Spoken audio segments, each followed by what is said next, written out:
Avant de refermer cette édition, un mot sur la panafricaine des femmes. La Ligue des femmes Awa Keïta du parti Sadi a organisé une conférence sur la problématique du terrorisme au Mali et en Turquie. Le choix de la Turquie s'explique du fait que récemment près de 200 enfants ont été enlevés par les terroristes. Suivez ce reportage. Il s'agit, à travers cette conférence de presse conjointe, de diagnostiquer profondément toutes les questions liées au terrorisme au Mali et en Afrique.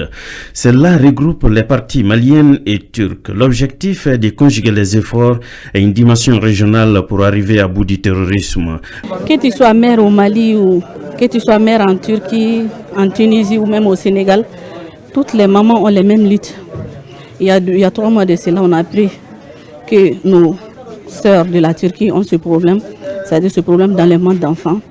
On a joint notre lutte à leur lutte.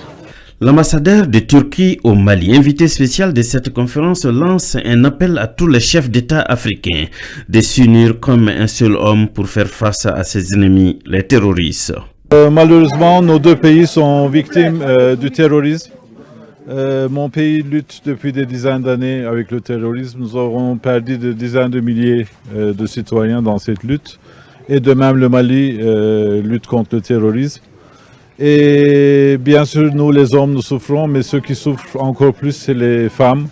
Et en Turquie, les mères turques ont pris l'initiative de manifester. Et après cette lutte, qui continue d'ailleurs, ils sont arrivés à libérer 30 de leurs enfants ont été libérés. La Ligue Awa Keïta du Mali a trouvé opportun de s'associer en solidarité avec les femmes turques. Nous, c'est une manière pour nous, le Parti Sadi, de célébrer la panafricaine des femmes. Vous avez le même problème avec un pays, vous devez développer la solidarité entre vous. La conférence s'est terminée sur une note d'espoir. Tous les intervenants estiment que ces appels seront entendus par les gouvernants d'Afrique et du monde entier. Parce que, disent-ils, le terrorisme n'a pas de frontières.